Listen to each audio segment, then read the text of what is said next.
श्रीमद्भागवत महापुराण पंचम स्कंद 21 अध्याय 21। सूर्य के रथ और उसकी गति का वर्णन। श्री शुकदेव जी कहते हैं, राजन, परिमाण और लक्षणों के सहित इस भूमंडल का कुल इतना ही विस्तार है, सो हमने तुम्हें बता दिया। इसी के अनुसार विद्वान लोग द्युलोक का भी परिमाण बताते हैं। जिस प्रकार चना मटर आदि के दो दलों में से एक का स्वरूप जान लेने से दूसरे का भी जाना जा सकता है, उसी प्रकार भूलोक के परिमाण से ही द्युलोक का भी परिमाण जान लेना चाहिए। इन दोनों के बीच में अंतरिक्ष लोक है, यह इन दोनों का संधिस्थान है। इसके मध्य भाग में स्थित ग्रह और नक्षत्रों के अधिपति भगवान सूर्य अपने ताप और प्रकाश से तीनों लोकों को तपाते और प्रकाशित करते रहते हैं। वे उत्तरायण, दक्षिणायन और विषुवत नाम वाली क्रमशः मंद, शीघ्र और समान गतियों से चलते हुए समयानुसार मकरादि राशियों में ऊंचे नीचे और समान स्थानों में जाकर दिन रात को बड़ा छोटा या समान करते हैं।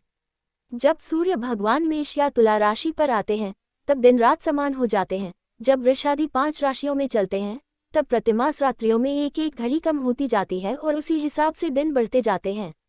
जब वृश्चिक आदि 5 राशियों में चलते हैं तब दिन और रात्रियों में इसके विपरीत परिवर्तन होता है। इस प्रकार दक्षिणायन आरंभ होने तक दिन बढ़ते रहते हैं और उत्तरायण लगने तक रात्रियां। इस प्रकार पंडितजन मानसोत्तर पर्वत पर सूर्य की परिक्रमा का मार्ग 9 करोड़ 51 लाख योजन बताते हैं। उस पर्वत पर मेरु के पूर्व की ओर इंद्र की देवधानी, दक्षिण में यमराज की संयमनी, पश्चिम में वरुण की निम्लोचनी और उत्तर में चंद्रमा की विभावरी नाम की पुरियां हैं। इन पुरियों में मेरु के चारों ओर समय समय पर सूर्योदय, मध्याह्न, सायंकाल और अर्धरात्रि होते रहते हैं। इन्हीं के कारण संपूर्ण जीवों की प्रवृत्ति या निवृत्ति होती है। जो लोग सुमेरु पर रहते हैं उन्हें तो सूर्यदेव सदा मध्याह्नकालीन रहकर ही तपाते रहते हैं। वे अपनी गति के अनुसार अश्विनी आदि नक्षत्रों की ओर जाते हुए यद्यपि मेरु को बाईं रखकर चलते हैं तो भी सारे ज्योतिर्मंडल को घुमाने वाली निरंतर दाईं ओर बहती हुई प्रवाह वायु द्वारा घुमा दिए जाने से वे उसे दाईं ओर रखकर चलते जान पड़ते हैं। जिस पुरी में सूर्य भगवान का उदय होता है उसके ठीक दूसरी ओर की पुरी में अस्त होते मालूम होंगे, और जहाँ वे लोगों को पसीने पसीने करके तपा रहे होंगे उसके ठीक सामने की ओर आधी रात होने के कारण वे उन्हें निद्रावश किए होंगे। जिन लोगों के मध्याह्न के समय वे स्पष्ट दिख रहे होंगे वे ही जब सूर्य सौम्य दिशा में पहुंच जाएं तब उनका दर्शन नहीं कर सकेंगे। सूर्यदेव जब इंद्र की पुरी से यमराज की पुरी को चलते हैं तब 15 घड़ी में वे 2.25 करोड़ और 12.5 लाख योजन से कुछ 25,000 योजन अधिक चलते हैं। फिर इसी क्रम से वे वरुण और चंद्रमा की पुरियों को पार करके पुनः इंद्र की पुरी में पहुंचते हैं। इस प्रकार चंद्रमा आदि अन्य ग्रह भी ज्योतिष चक्र में अन्य नक्षत्रों के साथ साथ उदित और अस्त होते रहते हैं। इस प्रकार भगवान सूर्य का वेदमय रथ एक मुहूर्त में 34,800 योजन के हिसाब से चलता हुआ इन चारों पुरियों में घूमता रहता है। इसका संवत्सर नाम का एक चक्रक पहिया बतलाया जाता है। उसमें मास रूप 12 हरे हैं, ऋतु रूप 6 नैमिया खाल हैं, 3 चौमासे रूप 3 नाभि आवन हैं। इस रथ की धुरी का एक सिरा मेरु पर्वत की चोटी पर है और दूसरा मानसोत्तर पर्वत पर। इसमें लगा हुआ यह पहिया कोल्हू के पहिए के समान घूमता हुआ मानसोत्तर पर्वत के ऊपर चक्कर लगाता है। इस धुरी में जिसका मूल भाग जुड़ा हुआ है ऐसी एक धुरी और है, वह लंबाई में इससे चौथाई है। उसका ऊपरी भाग टैलियंत्र के धुरे के समान ध्रुवलोक से लगा हुआ है। इस रथ में बैठने का स्थान 36 लाख योजन लंबा और 9 लाख योजन चौड़ा है। इस जुआ भी 36 लाख योजन ही लंबा है। उसमें अरुण नाम के सारथी ने गायत्री आदि छंदों के से नाम वाले 7 घोड़े जोत रखे हैं। वे ही इस रथ पर बैठे हुए भगवान सूर्य को ले चलते हैं। सूर्यदेव के आगे उन्हीं की ओर मुंह करके बैठे हुए अरुण उनके सारथी का कार्य करते हैं। भगवान सूर्य के आगे अंगूठे के पोरुए के बराबर आकार वाले वालखिल्यादि 60,000 ऋषि स्वस्तिवाचन के लिए नियुक्त हैं।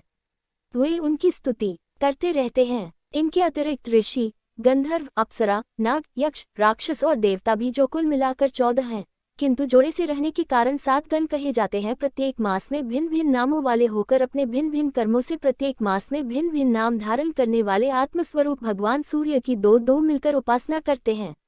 इस प्रकार भगवान सूर्य भूमंडल के 9 करोड़ 51 लाख योजन लंबे घेरे में से प्रत्येक क्षण में 2002 योजन की दूरी पार कर लेते हैं। पंचम स्कंद 22 अध्याय 22।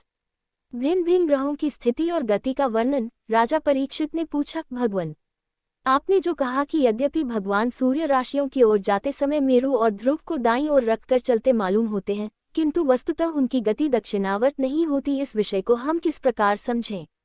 श्री शुकदेव जी कहते हैं, राजन, जैसे कुम्हार के घूमते हुए चाक पर बैठकर उसके साथ घूमती हुई चींटी आदि की अपनी गति उससे भिन्न ही है, क्योंकि वह भिन्न भिन्न समय में उस चक्र के भिन्न भिन्न स्थानों में देखी जाती है। उसी प्रकार नक्षत्र और राशियों से उपलक्षित कालचक्र में पढ़कर ध्रुव और मेरु को दाएं रखकर घूमने वाले सूर्य आदि ग्रहों की गति वास्तव में उससे भिन्न ही है, क्योंकि वे कालभेद से भिन्न भिन्न राशि और नक्षत्रों में देख पड़ते हैं। वेद और विद्वान लोग भी जिनकी गति को जानने के लिए उत्सुक रहते हैं, वे साक्षात आदि पुरुष भगवान नारायण ही लोकों की कल्याण और कर्मों की शुद्धि के लिए अपने वेदमय विग्रह काल को 12 मासों में विभक्त कर वसंतादि 6 ऋतुओं में उनके यथायोग्य गुणों का विधान करते हैं। इस लोक में वर्णाश्रम धर्म का अनुसरण करने वाले पुरुष वेद त्रयी द्वारा प्रतिपादित छोटे बड़े कर्मों से इंद्रादि देवताओं के रूप में और योग के साधनों से अंतर्यामी रूप में उनकी श्रद्धापूर्वक आराधना करके सुगमता से ही परमपद प्राप्त कर सकते हैं। भगवान सूर्य संपूर्ण लोकों के आत्मा हैं। वे पृथ्वी और द्युलोक के मध्य में स्थित आकाश मंडल के भीतर कालचक्र में स्थित होकर 12 मासों को भोगते हैं, जो संवत्सर के अवयव हैं और मेष आदि राशियों के नाम से प्रसिद्ध हैं। इनमें से प्रत्येक मास चंद्रमा से शुक्ल और कृष्ण 2 पक्ष का, पितृमान से 1 रात और 1 दिन का तथा सौरमान से 2.25 नक्षत्र का बताया जाता है। जितने काल के सूर्यदेव इस संवत्सर का 6ठा भाग भोगते हैं, उसका वह अवयव ऋतु कहा जाता है। आकाश में भगवान सूर्य का जितना मार्ग है, उसका आधा वे जितने समय में पार कर लेते हैं, उसे एक आयन कहते हैं, तथा जितने समय में वे अपनी मन तीव्र और समान गति से स्वर्ग और पृथ्वी मंडल के सहित पूरे आकाश का चक्कर लगा जाते हैं, उसे अवान्तर भेद से संवत्सर, परिवत्सर, इडावत्सर, अनुवत्सर अथवा वत्सर कहते हैं। इसी प्रकार सूर्य की किरणों से 1 लाख योजन ऊपर चंद्रमा है। उसकी चाल बहुत तेज है, इसलिए वह सब नक्षत्रों से आगे रहता है। यह सूर्य के 1 वर्ष के मार्ग को 1 मास में, 1 मास के मार्ग को 2.25 दिनों में और 1 पक्ष के मार्ग को 1 ही दिन में तय कर लेता है। यह कृष्ण पक्ष में क्षीण होती हुई कलाओं से पितृगण के और शुक्ल पक्ष में बढ़ती हुई कलाओं से देवताओं के दिन रात का विभाग करता है तथा 30-30 मुहूर्तों में 1-1 नक्षत्र को पार करता है। अन्नमय और अमृतमय होने के कारण यही समस्त जीवों का प्राण और जीवन है। ये जो 16 कलाओं से युक्त मनोमय, अन्नमय, अमृतमय पुरुष स्वरूप भगवान चंद्रमा है, ये ही देवता, पितर, मनुष्य, भूत, पशु, पक्षी, सरीसृप और वृक्षादि समस्त प्राणियों के प्राणों का पोषण करते हैं, इसलिए इन्हें सर्वमेघ कहते हैं। चंद्रमा से 3 लाख योजन ऊपर अभिजित के सहित 28 नक्षत्र हैं। भगवान ने इन्हें कालचक्र में नियुक्त कर रखा है, अतः ये मेरु को दाईं ओर रखकर घूमते रहते हैं। इनसे 2 लाख योजन ऊपर शुक्र दिखाई देता है। यह सूर्य की शीघ्र, मंद और समान गतियों के अनुसार उन्हीं के समान कभी आगे, कभी पीछे और कभी साथ साथ रहकर चलता है। यह वर्षा करने वाला ग्रह है, इसलिए लोगों को प्रायः सर्वदा ही अनुकूल रहता है। इसकी गति से ऐसा अनुमान होता है कि यह वर्षा रोकने वाले ग्रहों को शांत कर देता है। शुक्र की गति के साथ साथ बुध की भी व्याख्या हो गई। शुक्र के अनुसार ही बुध की गति भी समझ लेनी चाहिए। यह चंद्रमा का पुत्र शुक्र से 2 लाख योजन ऊपर है। यह प्रायः मंगलकारी ही है, किंतु जब सूर्य की गति का उल्लंघन करके चलता है, तब बहुत अधिक आंधी, बादल और सूखे के भय की सूचना देता है। इससे 2 लाख योजन ऊपर मंगल है। वह यदि वक्रगति से न चले तो 1-1 राशि को 3-3 पक्ष में भोगता हुआ 12 राशियों को पार करता है। यह अशुभ ग्रह है और प्रायः अमंगल का सूचक है। इसके ऊपर 2 लाख योजन की दूरी पर भगवान बृहस्पति जी हैं। ये यदि वक्रगति से न चलें तो 1-1 राशि को 1-1 वर्ष में भोगते हैं। ये प्रायः ब्राह्मण कुल के लिए अनुकूल रहते हैं। बृहस्पति से 2 लाख योजन ऊपर शनैश्चर दिखाई देते हैं। ये 30-30 महीने तक 1-1 राशि में रहते हैं, अतः इन्हें सब राशियों को पार करने में 30 वर्ष लग जाते हैं। ये प्रायः सभी के लिए अशांतिकारक हैं। इनके ऊपर 11 लाख योजन की दूरी पर कश्यपादि सप्तर्षि दिखाई देते हैं। ये सब लोगों की मंगल कामना करते हुए भगवान विष्णु के परम पद ध्रुवलोक की प्रदक्षिणा किया करते हैं। पंचम स्कंध, त्रयोविंश अध्याय 23। शिशुमार चक्र का वर्णन। श्री सुखदेव जी कहते हैं, राजन, सप्तर्षियों से 13 लाख योजन के ऊपर ध्रुवलोक है।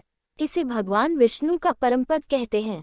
यहाँ उत्तानपाद के पुत्र परम भगवत भक्त ध्रुव जी विराजमान हैं।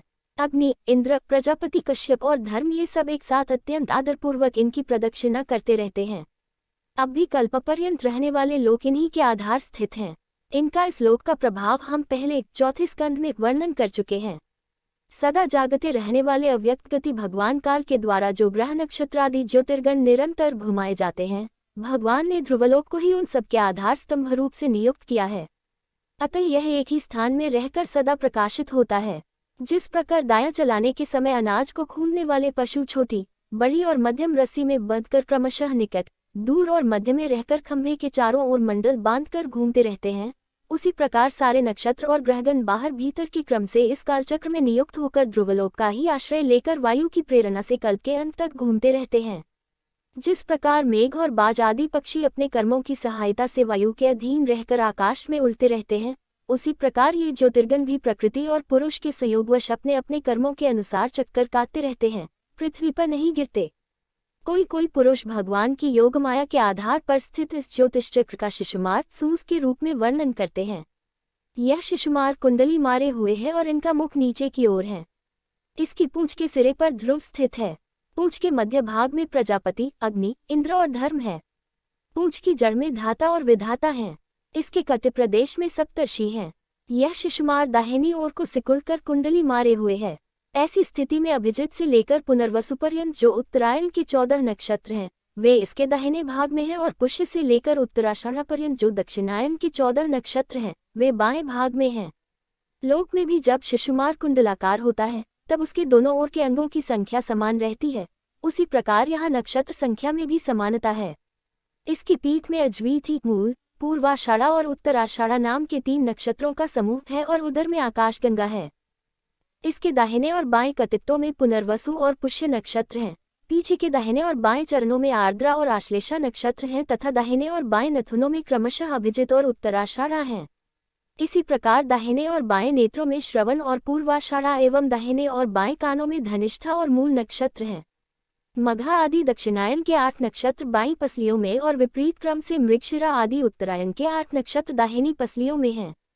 शतभिषा और ज्येष्ठा ये 2 नक्षत्र क्रमशः दाहिने और बाएं कंधों की जगह हैं। इसकी ऊपर की थूथनी में अगस्त्य, नीचे की थोड़ी में नक्षत्र रूप यम, मुखों में मंगल, लिंग प्रदेश में शनि, कुकुद में बृहस्पति, छाती में सूर्य, हृदय में नारायण, मन में चंद्रमा, नाभि में शुक्र, स्तनों में अश्विनी कुमार, प्राण और अपान में बुध, गले में राहु, समस्त अंगों में केतु और रोमों में संपूर्ण तारागण स्थित हैं। यह भगवान विष्णु का सर्वदेव में स्वरूप है। इसका नित्य प्रति सायंकाल के समय पवित्र और मौन होकर दर्शन करते हुए चिंतन करना चाहिए तथा इस मंत्र का जप करते हुए भगवान की स्तुति करनी चाहिए। संपूर्ण ज्योतिर्गणों के आश्रय कालचक्र स्वरूप सर्वदेवाधिपति परम पुरुष परमात्मा का हम नमस्कार पूर्वक ध्यान करते हैं। ग्रह, नक्षत्र और ताराओं के रूप में भगवान का आधिदैविक रूप प्रकाशित हो रहा है। वह तीनों समय उपर्युक्त मंत्र का जप करने वाले पुरुषों के पाप नष्ट कर देता है। जो पुरुष प्रातः, मध्याह्न और सायं तीनों काल उनके इस आधिदैविक स्वरूप का नित्य प्रति चिंतन और वंदन करता है, उसके उस समय किए हुए पाप तुरंत नष्ट हो जाते हैं। पंचम स्कंद, चतुर्विंश अध्याय 24। राहु आदि की स्थिति, अत्ल आदि नीचे के लोकों का वर्णन। श्री शुकदेव जी कहते हैं, परीक्षित, कुछ लोगों का कथन है कि सूर्य से 10,000 योजन नीचे राहु नक्षत्रों के समान घूमता है। इसने भगवान की कृपा से ही देवत्व और ग्रहत्व प्राप्त किया है। स्वयं यह सिंह का पुत्र असुराधम होने के कारण किसी प्रकार इस पद के योग्य नहीं है। इसके जन्म और कर्मों का हम आगे वर्णन करेंगे। सूर्य का जो यह अत्यंत तपता हुआ मंडल है, उसका विस्तार 10,000 योजन बतलाया जाता है। इसी प्रकार चंद्रमंडल का विस्तार 12,000 योजन है और राहु का 13,000 योजन। अमृतपान के समय राहु देवता के वेश में सूर्य और चंद्रमा के बीच में आकर बैठ गया था। उस समय सूर्य और चंद्रमा ने इसका भेद खोल दिया था। उस वैर को याद करके यह अमावस्या और पूर्णिमा के दिन उन पर आक्रमण करता है। यह देखकर भगवान ने सूर्य और चंद्रमा की रक्षा के लिए उन दोनों के पास अपने प्रिय आयुध सुदर्शन चक्र को नियुक्त कर दिया है। वह निरंतर घूमता रहता है, इसलिए राहु उसके असह्य तेज से उद्विग्न और चकितचित होकर मुहूर्त मात्र उनके सामने टिककर फिर सहसा लौट आता है। उसके उतनी देर उनके सामने ठहरने को ही लोग ग्रहण कहते हैं। राहु से 10,000 योजन नीचे सिद्ध, चारण और विद्याधर आदि के स्थान हैं। उनके नीचे जहाँ तक वायु की गति है और बादल दिखाई देते हैं, अंतरिक्ष लोक है। यह यक्ष, राक्षस, पिशाच, प्रेत और भूतों का विहार स्थल है। उससे नीचे 100 योजन की दूरी पर यह पृथ्वी है। जहाँ तक हंस, गिद्ध, बाज और गरुड़ आदि प्रधान पक्षी उड़ सकते हैं, वहीं तक इसकी सीमा है। पृथ्वी के विस्तार और स्थिति आदि का वर्णन तो हो ही चुका है। इसके अतल, वितल, सुतल, तलातल, महातल, रसातल और पाताल नाम के 7 भूविवत भूगर्भ स्थित बिल या लोक हैं। ये एक के नीचे एक 10,000 योजन की दूरी पर स्थित हैं और इनमें से प्रत्येक की लंबाई चौड़ाई भी 10,000 योजन ही है। ये भूमि के बिल भी एक प्रकार के स्वर्ग ही हैं। इनमें स्वर्ग से भी अधिक विषय भोग, ऐश्वर्य, आनंद, संतान सुख और धन संपत्ति है। यहाँ के वैभवपूर्ण भवन, उद्यान और क्रीड़ा स्थानों में दैत्य, दानव और नाग तरह तरह की मायामयी क्रीड़ाएं करते हुए निवास करते हैं। वे सब गार्हस्थ्य धर्म का पालन करने वाले हैं। उनकी स्त्री, पुत्र, बंधु, बांधव और सेवक लोग उनसे बड़ा प्रेम रखते हैं और सदा प्रसन्नचित रहते हैं। उनके भोगों में बाधा डालने की इंद्रादि में भी सामर्थ्य नहीं है। महाराज, इन बिलों में मायावी मय दानव की बनाई हुई अनेकों पुरियां शोभा से जगमगा रही हैं, जो अनेक जाति की सुंदर सुंदर श्रेष्ठ मणियों से रचे हुए चित्र विचित्र भवन, परकोटे, नगर द्वार, सभा भवन, मंदिर, बड़े बड़े आंगन और गृहों से सुशोभित हैं, तथा जिनकी कृत्रिम भूमियों फर्शों पर नाग और असुरों के जोड़े एवं कबूतर, तोता और मैना आदि पक्षी किलोल करते रहते हैं। ऐसे पातालधिपतियों के भव्य भवन उन पुरियों की शोभा बढ़ाते हैं। वहाँ के बगीचे भी अपनी शोभा से देवलोक के उद्यानों की शोभा को मात करते हैं। उनमें अनेकों वृक्ष हैं, जिनकी सुंदर डालियां फल फूलों के गुच्छों और कोमल कोम्पलों के भार से झुकी रहती हैं तथा जिन्हें तरह तरह की लताओं ने अपने अंगपाश से बांध रखा है। वहाँ जो निर्मल जल से भरे हुए अनेकों जलाशय हैं, उनमें विविध विहंगों के जोड़े विलास करते रहते हैं। इन वृक्षों और जलाशयों की सुषमा से वे उद्यान बड़ी शोभा पा रहे हैं। उन जलाशयों में रहने वाली मछलियां जब खिलवाड़ करती हुई उछलती हैं, तब उनका जल हिल उठता है। साथ ही जल के ऊपर उगे हुए कमल, कुमुद, कुवलय, कल्हार, नीलकमल, लालकमल और शतपत्र कमल आदि के समुदाय भी हिलने लगते हैं। इन कमलों के वनों में रहने वाले पक्षी अविराम क्रीड़ा कौतुक करते हुए भांति भांति की बड़ी मीठी बोली बोलते रहते हैं, जिसे सुनकर मन और इंद्रियों को बड़ा ही आह्लाद होता है। उस समय समस्त इंद्रियों में उत्सव सा छा जाता है। वहाँ सूर्य का प्रकाश नहीं जाता, इसलिए दिन रात आदि काल विभाग का भी कोई खटका नहीं देखा जाता। वहाँ के संपूर्ण अंधकार को बड़े बड़े नागों के मस्तकों की मणियां ही दूर करती हैं। इन लोकों के निवासी जन औषधि, रस, रसायन, अन्न, पान और स्नान आदि का सेवन करते हैं। वे सभी पदार्थ दिव्य होते हैं। इन दिव्य वस्तुओं के सेवन से उन्हें मानसिक या शारीरिक रोग नहीं होते तथा झुर्रियां पड़ जाना, बाल पक जाना, बुढ़ापा आ जाना, देह का कांतिहीन हो जाना, शरीर में से दुर्गंध आना, पसीना चूना, थकावट अथवा शिथिलता आना तथा आयु के साथ शरीर की अवस्थाओं का बदलना, ये कोई विकार नहीं होते। वे सदा सुंदर, स्वस्थ, जवान और शक्ति संपन्न रहते हैं। उन पुण्य पुरुषों की भगवान के तेजरूप सुदर्शन चक्र के सिवा और किसी साधन से मृत्यु नहीं हो सकती। सुदर्शन चक्र के आते ही भय के कारण असुर रमणियों का गर्भपात हो जाता है। अतल लोक में मय दानव का पुत्र असुर बल रहता है। उसने 96 प्रकार की माया रची है। उनमें से कोई कोई आज भी मायावी पुरुषों में पाई जाती है। उसने एक बार जन्म ली थी। उस समय उसके मुख से स्वैरिणी केवल अपने वर्ण के पुरुषों से रमण करने वाली, कामिनी अन्य वर्णों के पुरुषों से भी समागम करने वाली और पुंचचली अत्यंत चंचल स्वभाव वाली 3 प्रकार की स्त्रियां उत्पन्न हुईं। ये उस लोक में रहने वाले पुरुषों को हाटिक नाम रस पिलाकर संभोग करने में समर्थ बना लेती हैं और फिर उनके साथ अपनी हाव भावमयी चितवन, प्रेममयी मुस्कान, प्रेमालाप और आलिंगनादि के द्वारा यथेष्ट रमण करती हैं।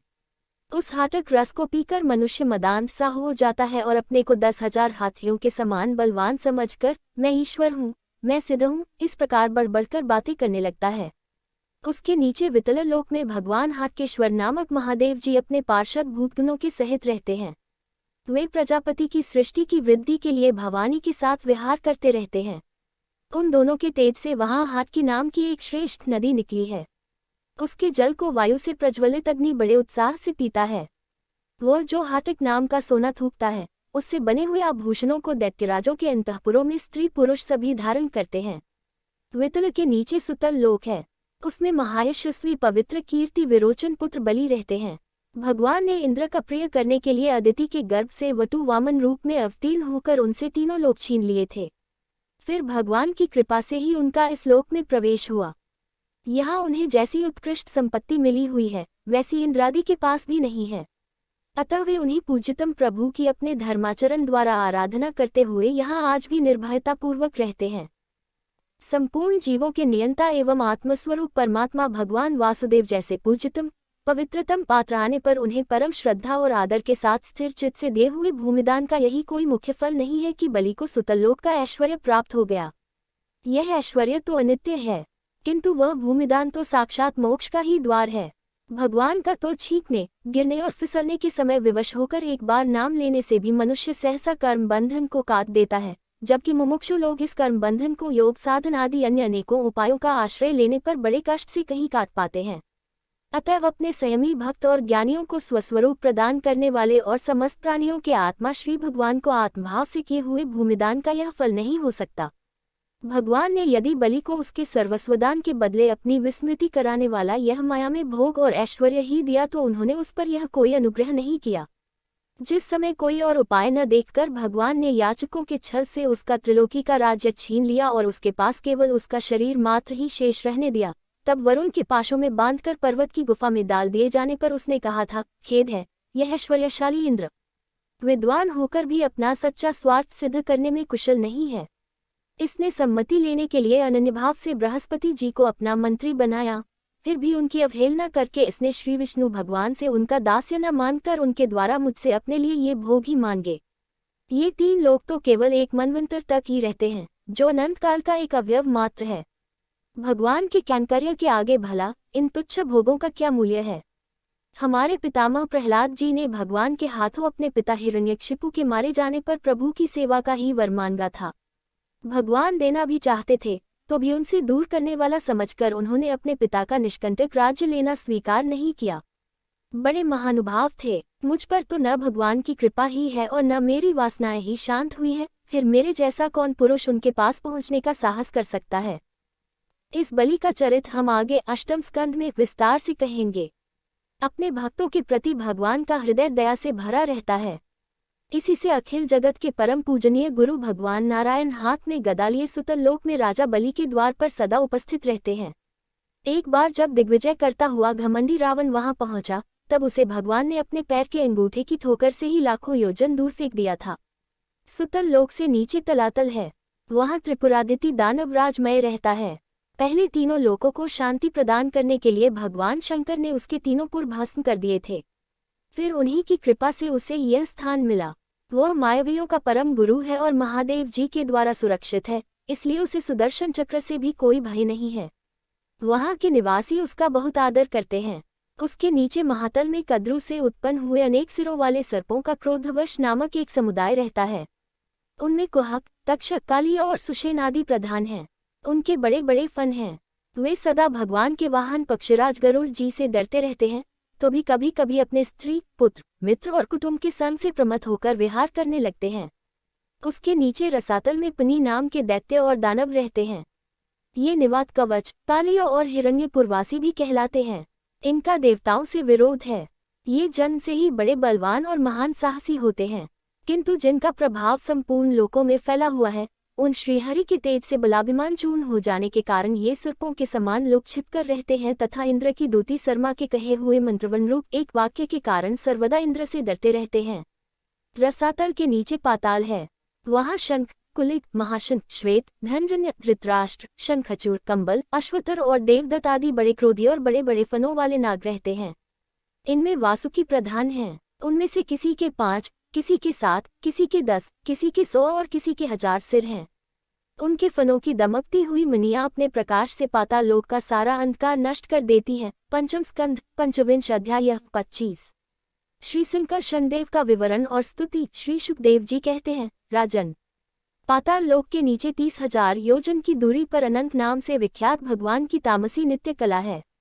यह अहंकार रूपा होने से दृष्टा और दृश्य को खींचकर एक कर देती है, इसलिए 5 रात रागम के अनुयायी भक्तजन इसे संकर्षण कहते हैं। इन भगवान अनंत के 1000 मस्तक हैं। उनमें से एक पर रखा हुआ यह सारा भूमंडल सरसों के दाने के समान दिखाई देता है। प्रलय काल उपस्थित होने पर जब इन्हें इस विश्व का उपसंहार करने की इच्छा होती है, तब इनकी क्रोधवश घूमती हुई मनोहर भ्रुकुटियों के मध्यभाग से संकर्षण नामक रुद्र प्रकट होते हैं। उनकी व्यूह संख्या 11 है। वे सभी 3 नेत्रों वाले होते हैं और हाथ में 3 नोकों वाले शूल लिए रहते हैं। भगवान संकर्षण के चरण कमलों के गोल गोल स्वच्छ और अरुणवर्ण नख मणियों की पंक्ति के समान देदीप्यमान है। जब अन्य प्रधान भक्तों के सहित अनेकों नागराज अनन्य भक्तिभाव से उन्हें प्रणाम करते हैं, तब उन्हें उन नख मणियों में अपने कुंडल कांतिमंडित कमनीय कपोलों वाले मनोहर मुखारविंदों की मनमोहिनी झांकी होती है और उनका मन आनंद से भर जाता है। अनेकों नागराजों की कन्याएं विविध कामनाओं से उनके अंगमंडल पर चांदी के खंभों के समान सुशोभित उनकी वलय विलसित लंबी लंबी श्वेतवर्ण सुंदर भुजाओं पर अर्गजा, चंदन और कुमकुम पंथ का लेप करती हैं। उस समय अंग स्पर्श से मथित हुए उनके हृदय में काम का संचार हो जाता है। तब वे उनके मद्विह्वल सकृन अरुण नयन कमलों से सुशोभित तथा प्रेममद से मुदित मुखारविंद की ओर मधुर मनोहर मुस्कान के साथ सलज भाव से निहारने लगती हैं। वे अनंत गुणों के सागर आदिदेव भगवान अनंत अपने अमर्ष असहनशीलता और रोष के वेग को रोके हुए वहां समस्त लोगों के कल्याण के लिए विराजमान हैं। देवता, असुर, नाग, सिद्धक, गंधर्व, विद्याधर और मुनिगण भगवान अनंत का ध्यान किया करते हैं। उनके नेत्र निरंतर प्रेममद से मुदित, चंचल और विह्वल रहते हैं। वे सुललित वचनामृत से अपने पार्षद और देवयूतों को संतुष्ट करते रहते हैं। उनके अंग पर नीलांबर और कानों में केवल एक कुंडल जगमगाता रहता है तथा उनका सुभग और सुंदर हाथ हाल की मूठ पर रख रहता है। वे उदार लीला में भगवान संकर्षण गले में वैजयंती माला धारण किए रहते हैं, जो साक्षात इंद्र के हाथी ऐरावत के गले में पड़ी हुई सुवर्ण की श्रृंखला के समान जान पड़ती है, जिसकी कांति कभी फीकी नहीं पड़ती। ऐसी नवीन तुलसी की गंध और मधुर मकरंद से उन्मत्त हुए भौरे निरंतर मधुर गुंजार करके उसकी शोभा बढ़ाते रहते हैं।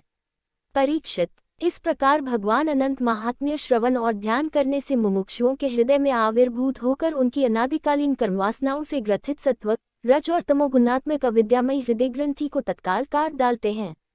उनके गुणों का एक बार ब्रह्मा जी के पुत्र भगवान नारद ने तुम्बुरु गंधर्व के साथ ब्रह्मा जी की सभा में इस प्रकार गान किया था। जिनकी दृष्टि पड़ने से ही जगत की उत्पत्ति, स्थिति और प्रलय के हेतुभूत सत्वादि प्राकृत गुण अपने अपने कार्य में समर्थ होते हैं, जिनका स्वरूप ध्रुव, अनंत और अकृत अनादि है तथा जो अकेले होते हुए ही इस नानात्मक प्रपंच को अपने में धारण किए हुए हैं, उन भगवान संकर्षण के तत्व को कोई कैसे जान सकता है। जिनमें यह कार्य कारण रूप सारा प्रपंच भास रहा है तथा अपने निजजनों का चित्त आकर्षित करने के लिए की हुई जिनकी वीरतापूर्ण लीला को परम पराक्रमी सिंह ने आदर्श मानकर अपनाया है, उन उदार वीर्य संकर्षण भगवान ने हम पर बड़ी कृपा करके यह विशुद्ध सत्व में स्वरूप धारण किया है। जिनके सुने सुनाए नाम का कोई पीड़ित अथवा पतित पुरुष अकस्मात अथवा हंसी में भी उच्चारण कर लेता है तो वह पुरुष दूसरे मनुष्यों के भी सारे पापों को तत्काल नष्ट कर देता है। ऐसे शेष भगवान को छोड़कर मुमुक्षु पुरुष और किसका आश्रय ले सकता है। यह पर्वत, नदी और समुद्रादि से पूर्ण संपूर्ण भूमंडल उन सहस्र शीर्षा भगवान के एक मस्तक पर एक रजहकण के समान रखा हुआ है। वे अनंत हैं, इसलिए उनके पराक्रम का कोई परिमाण नहीं है। किसी के 1000 जीभें हों तो भी उन सर्वव्यापक भगवान के पराक्रमों की गणना करने का साहस वह कैसे कर सकता है। वास्तव में उनके वीर्य, अतिशय गुण और प्रभाव असीम हैं। ऐसे प्रभावशाली भगवान अनंत रसातल के मूल में अपनी ही महिमा में स्थित स्वतंत्र हैं और संपूर्ण लोकों की स्थिति के लिए लीला से ही पृथ्वी को धारण किए हुए हैं। भोगों की कामना वाले पुरुषों की अपने कर्मों के अनुसार प्राप्त होने वाली भगवान की रची हुई ये ही गतियां हैं। इन्हें जिस प्रकार मैंने गुरुमुख से सुना था, उसी प्रकार तुम्हें सुना दिया। मनुष्य को प्रवृत्ति रूप धर्म के परिणाम में प्राप्त होने वाली जो परस्पर विलक्षण ऊंची नीची गतियां हैं, वे इतनी ही हैं। इन्हें तुम्हारे प्रश्न के अनुसार मैंने सुना दिया। अब बताओ और क्या सुनाऊं। पंचम स्कंद, विंश अध्याय 26। नरकों की विभिन्न गतियों का वर्णन। राजा परीक्षित ने पूछा, महर्षि, लोगों को जो ये ऊंची नीची गतियां प्राप्त होती हैं, उनमें इतनी विभिन्नता क्यों है। श्री शुकदेव जी कहते हैं, राजन, कर्म करने वाले पुरुष सात्विक, राजस और तामस 3 प्रकार के होते हैं तथा उनकी श्रद्धाओं में भी भेद रहता है। इस प्रकार स्वभाव और श्रद्धा के भेद से उनके कर्मों की गतियां भी भिन्न भिन्न होती हैं और न्यूनाधिक रूप में ये सभी गतियां सभी कर्ताओं को प्राप्त होती हैं। इसी प्रकार निषिद्ध कर्मरूप पाप करने वालों को भी उनकी श्रद्धा की असमानता के कारण समान फल नहीं मिलता। अतः अनादि अविद्या के वशीभूत होकर कामनापूर्वक किए हुए उन निषिद्ध कर्मों के परिणाम में जो हजारों तरह की नारकी गतियां होती हैं, उनका विस्तार से वर्णन करेंगे। राजा परीक्षित ने पूछ, भगवन, आप जिनका वर्णन करना चाहते हैं, वे नरक इसी पृथ्वी के कोई देश विशेष हैं अथवा त्रिलोकी से बाहर या इसी के भीतर किसी जगह हैं। श्री शुकदेव जी कहते हैं, राजन, वे त्रिलोकी के भीतर ही हैं तथा दक्षिण की ओर पृथ्वी से नीचे जल के ऊपर स्थित हैं। इसी दिशा में अग्निश्वात आदि पितृगण रहते हैं। वे अत्यंत एकाग्रतापूर्वक अपने वंशधरों के लिए मंगल कामना किया करते हैं। उन नरकलोक में सूर्य के पुत्र पितृराज भगवान यम अपने सेवकों के सहित रहते हैं तथा भगवान की आज्ञा का उल्लंघन न करते हुए अपने दूतों द्वारा वहां लाए हुए मृत प्राणियों को उनके दुष्कर्मों के अनुसार पाप का फल दंड देते हैं। परीक्षित, कोई लोग नरकों की संख्या 21 बताते हैं। अब हम नाम, रूप और लक्षणों के अनुसार उनका क्रमशः वर्णन करते हैं। उनके नाम ये हैं, तामिस्र, अंधता मिस्र, रौरव, महारौरव, कुंभीपाक, कालसूत्र, असिपत्रविन, सुकरमुख, अंधाकूप, कृमिभोजन, संदंश, तप्तसूर्मी, वज्रकंटक, शांति, वैत्रनी, पुयोत, प्राणरोध, विषसन, लालाभक्ष, सारमयादन, अवीची और अयहपान। इनके सिवा क्षार कर्दम, रक्षोगन भोजन, शूलप्रोत, दंडशूक, अवत निरोधन, पर्यावर्तन और सूचीमुख, ये 7 और मिलाकर कुल 28 नरक तरह तरह की यातनाओं को भोगने के स्थान हैं। जो पुरुष दूसरों के धन, संतान अथवा स्त्रियों का हरण करता है, उसे अत्यंत भयानक यमदूत कालपाश में बांधकर बलात्कार मिस्र नरक में गिरा देते हैं। उस अंधकारमय नरक में उसे अन्न जल न देना, डंडे लगाना और भय दिखलाना आदि अनेक प्रकार के उपायों से पीड़ित किया जाता है। इससे अत्यंत दुखी होकर वह एकाएक मूर्छित हो जाता है। इसी प्रकार जो पुरुष किसी दूसरे को धोखा देकर उसकी स्त्री आदि को भोगता है, वह अंधता मिस्र नरक में पड़ता है। वहाँ की यातनाओं में पड़कर वह जड़ से कटे हुए वृक्ष के समान वेदना के मारे सारी सुध बुद्ध खो बैठता है और उसे कुछ भी नहीं सूझ पड़ता। इसी से इस नरक को अंधता मिस्र कहते हैं। जो पुरुष इस लोक में यह शरीर ही मैं हूँ और ये स्त्री धनादि मेरे हैं, ऐसी बुद्धि से दूसरे प्राणियों से द्रोह करके निरंतर अपने कुटुंब के ही पालन पोषण में लगा रहता है, वह अपना शरीर छोड़ने पर अपने पाप के कारण स्वयं ही रौरव नरक में गिरता है। इस लोक में उसने जिन जीवों को जिस प्रकार कष्ट पहुंचाया होता है, परलोक में यमयातना का समय आने पर वे जीव रुरु होकर उसे उसी प्रकार कष्ट पहुंचाते हैं। इसीलिए इस नरक का नाम रौरव है। रुरु सर्प से भी अधिक क्रूर स्वभाव वाले एक जीव का नाम है। ऐसा ही महारौरव नरक है। इसमें वह व्यक्ति जाता है जो और किसी की परवाह न कर केवल अपने ही शरीर का पालन पोषण करता है। वहाँ कच्चा मांस खाने वाले रुरु इसे मांस के लोभ से काटते हैं। जो क्रूर मनुष्य इस लोक में पेट पालने के लिए जीवित पशु या पक्षियों को रांधता है, उस हृदयहीन राक्षसों से भी गए बीते पुरुष को यमदूत कुंभीपाक नरक में ले जाकर खोलते हुए तेल में रांधते हैं।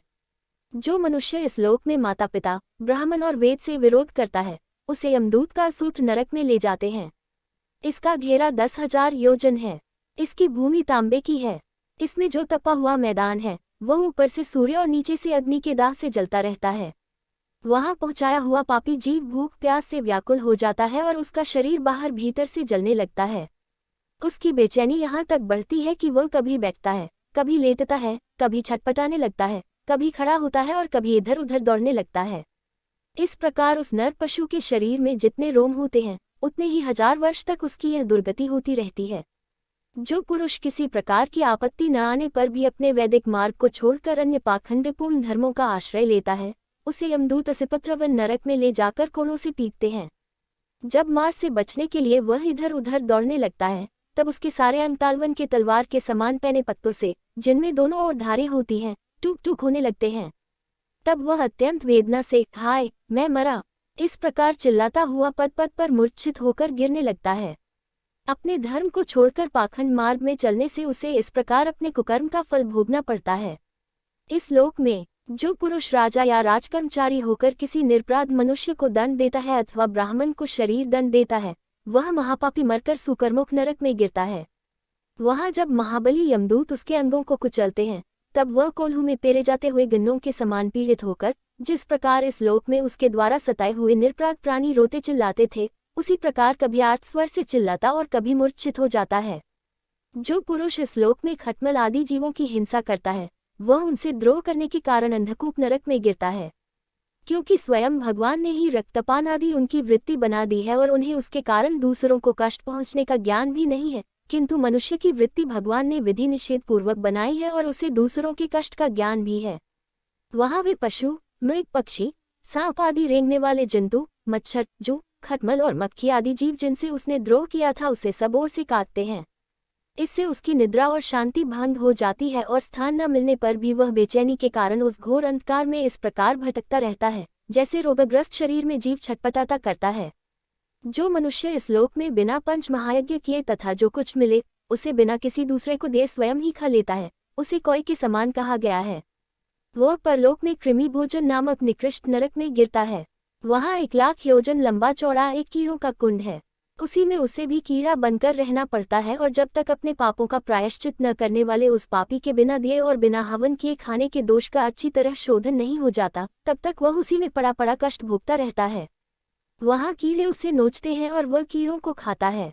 इस लोक में जो व्यक्ति चोरी या बरजोरी से ब्राह्मण के अथवा आपत्ति का समय न होने पर भी किसी दूसरे पुरुष के सुवर्ण और रत्नादि का हरण करता है, उसे मरने पर यमदूत संदंश नामक नरक में ले जाकर तपाए हुए लोहे के गोलों से दागते हैं और संसी से उसकी खाल नोचते हैं। इस लोक में यदि कोई पुरुष अगम्या स्त्री के साथ संभोग करता है अथवा कोई स्त्री अगम्य पुरुष से व्यभिचार करती है, तो यमदूत उसे तप्तसूर्मी नामक नरक में ले जाकर कीड़ों से पीटते हैं तथा पुरुष को तपाए हुए लोहे की स्त्री मूर्ति से और स्त्री को तपाई हुई पुरुष प्रतिमा से आलिंगन कराते हैं। जो पुरुष इस लोक में पशु आदि सभी के साथ व्यभिचार करता है, उसे मृत्यु के बाद यमदूत वज्रकंटक शाल्मली नरक में गिराते हैं और वज्र के समान कठोर कांटों वाले सेमर के वृक्ष पर चढ़ाकर फिर नीचे की ओर खींचते हैं। जो राजा या राजपुरुष इस लोक में श्रेष्ठ कुल में जन्म पाकर भी धर्म की मर्यादा का उच्छेद करते हैं, वे उस मर्यादातिक्रमण के कारण मरने पर वैतरणी नदी में पटके जाते हैं। यह नदी नरकों की खाई के समान है, उसमें मल, मूत्र, पीप, रक्त, केश, नख, हड्डी, चर्बी, मांस और मज्जा आदि गंदी चीजें भरी हुई हैं। वहां गिरने पर उन्हें इधर उधर से जल के जीव नोचते हैं, किंतु इससे उनका शरीर नहीं छूटता। पाप के कारण प्राण उसे वहन किए रहते हैं और वे उस दुर्गति को अपनी करनी का फल समझकर मन ही मन संतप्त होते रहते हैं।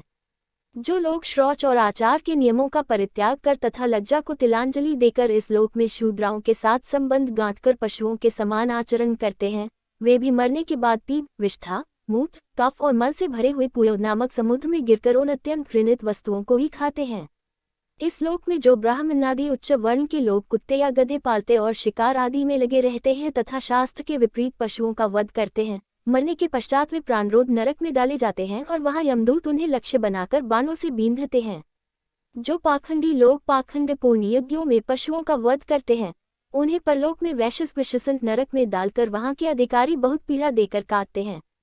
जो द्विज कामातुर होकर अपनी स्वर्णा भार्या को वीर्यपान कराता है, उस पापी को मरने के बाद यमदूत वीर्य की नदी लालभक्ष नामक नरक में डालकर वीर्य पिलाते हैं। जो कोई चोर अथवा राजा या राजपुरुष इस लोक में किसी के घर में आग लगा देते हैं, किसी को विष दे देते हैं अथवा गांवों या व्यापारियों की टोलियों को लूट लेते हैं, उन्हें मरने के पश्चात सारमेयादन नामक नरक में वज्र की सी दाढ़ों वाले 720 यमदूत कुत्ते बनकर बड़े वेग से काटने लगते हैं।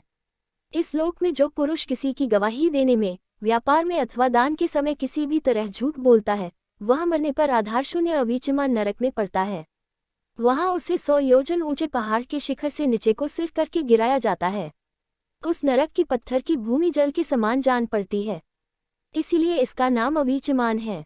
वहां गिराए जाने से उसके शरीर के टुकड़े टुकड़े हो जाने पर भी प्राण नहीं निकलते, इसलिए इसे बार बार ऊपर ले जाकर पट्टा जाता है।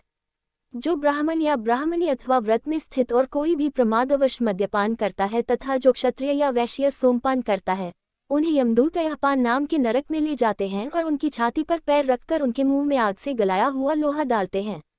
जो पुरुष इस लोक में निम्न श्रेणी का होकर भी अपने को बड़ा मानने के कारण जन्म, तप, विद्या, आचार, वर्ण या आश्रम में अपने से बड़ों का विशेष सत्कार नहीं करता, वह जीता हुआ भी मरे के ही समान है।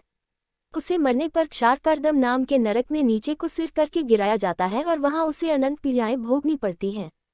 जो पुरुष इस लोक में नरमेधादि के द्वारा भैरव, यक्ष, राक्षस आदि का यजन करते हैं और जो स्त्रियां पशुओं के समान पुरुषों को खा जाती हैं, उन्हें वे पशुओं की तरह मारे हुए पुरुष यमलोक में राक्षस होकर तरह तरह की यातनाएं देते हैं और रक्षोगन भोजन नामक नरक में कसाइयों के समान कुल्हाड़ी से काट काट कर उसका लोहू पीते हैं तथा जिस प्रकार वे मांसभोजी पुरुष इस लोक में उनका मांस भक्षण करके आनंदित होते थे, उसी प्रकार वे भी उनका रक्तपान करते और आनंदित होकर नाचते गाते हैं।